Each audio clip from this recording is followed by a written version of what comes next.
le jugement des anges. Un par un, les déchus répondront, et le ciel rendra sa parole finale.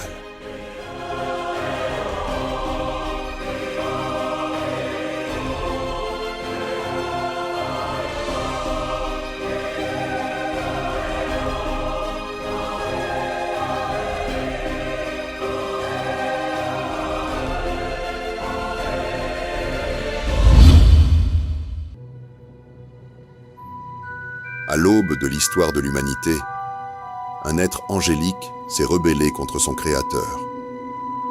Subtil et rusé, il n'a pas fait la guerre avec des armes, mais avec des murmures.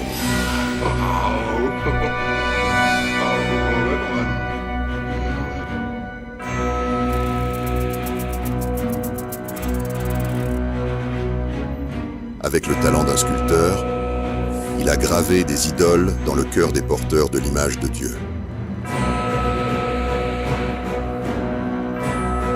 Sous son influence, des autels et des temples se sont élevés pour honorer de fausses divinités. Le sang des innocents a coulé. La vérité a été échangée contre des mensonges.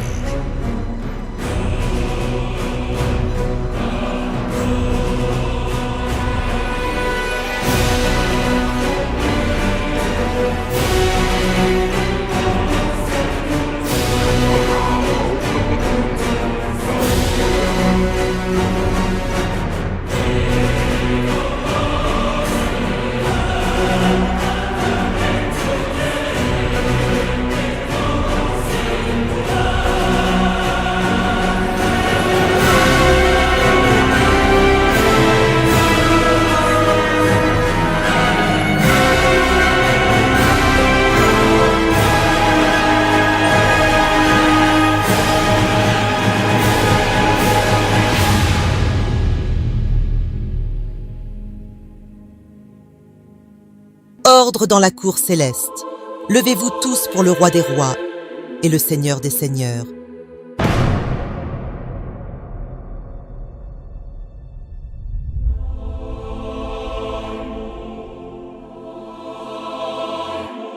Mais les corps, autrefois chargés de guider la culture et la créativité humaine pour la gloire de Dieu, a détourné cette influence pour promouvoir l'idolâtrie et éloigner l'humanité du vrai culte. Aujourd'hui, devant le trône du jugement, il doit répondre de sa rébellion et des âmes qu'il a égarées.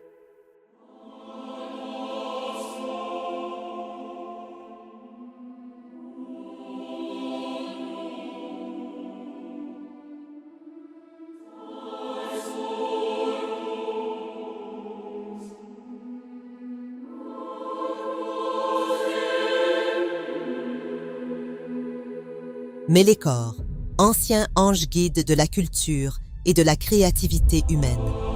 Vous êtes accusé de haute trahison envers le Tout-Puissant, d'avoir piégé l'humanité dans l'idolâtrie et d'avoir conduit d'innombrables âmes à la destruction. Comment plaidez-vous?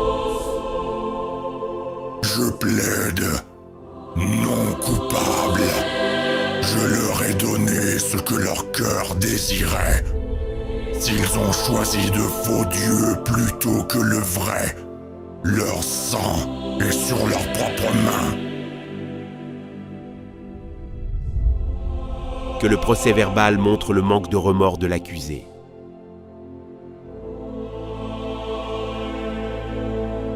Je présente les accusations, avoir inspiré l'adoration des idoles, accepté des sacrifices dus à Dieu seul, trompé les rois et les prophètes, et séduit les enfants de Dieu à profaner leurs âmes avec des abominations comme le sacrifice d'enfants.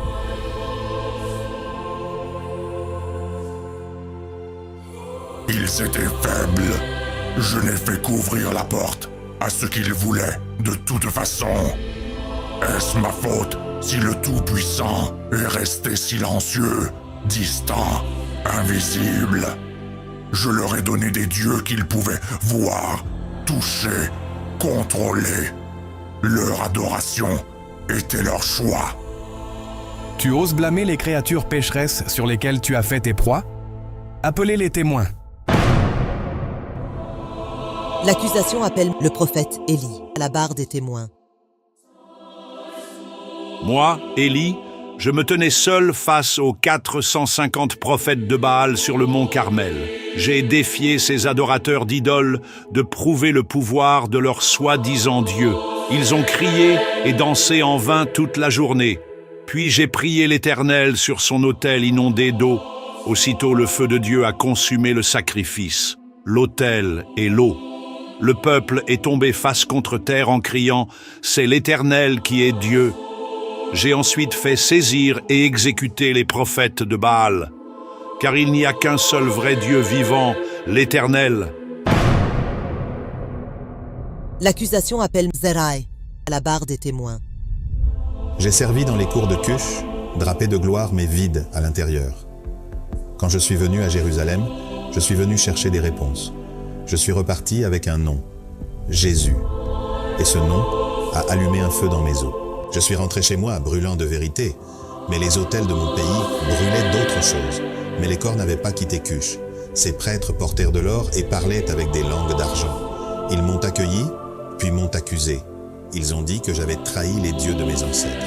Ils ont exigé que je m'incline devant le feu et les statues. C'est de la trahison cosmique. Vous n'avez pas seulement brisé les rangs, vous avez brisé la création.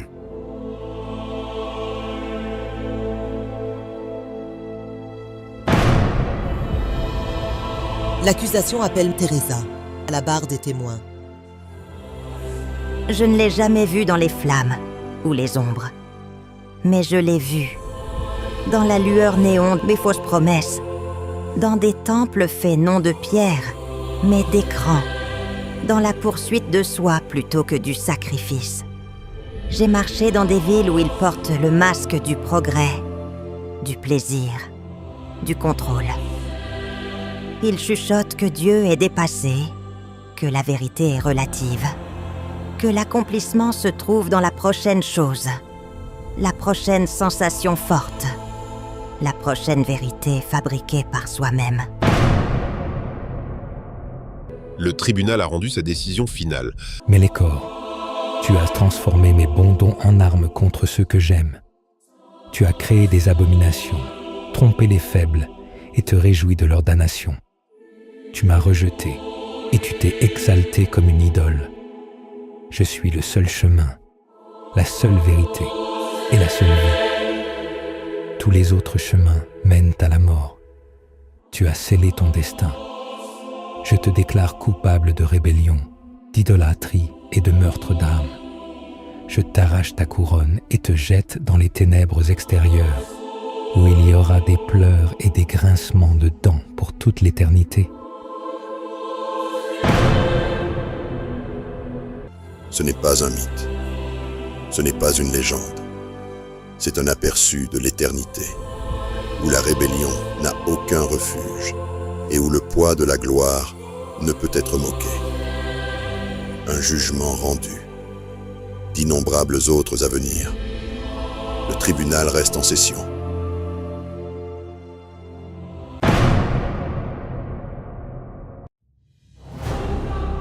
Ce dont vous venez d'être témoin est un récit dramatisé, basé sur la vérité biblique, mais dépeint à travers une narration créative. Bien que les noms, les accusations et les détails du tribunal soient fictifs, la réalité ne l'est pas. Il y a un jugement à venir. Un jour où les anges déchus et tous ceux qui ont défié Dieu feront face au juge juste, Apocalypse 20, versets 11 à 15, et les saints, rachetés par le sang de l'agneau, régneront avec lui et partageront sa justice. Première épître aux Corinthiens 6, verset 3. Que cela ne soit pas un simple divertissement. Que cela remue votre cœur à l'adoration, à la sainteté et à l'espérance. Car si Dieu juge les anges, à plus forte raison, devrions-nous marcher dans la crainte du Seigneur. Tenez bon, le royaume arrive, et la justice sera rendue. Le tribunal a rendu sa décision finale.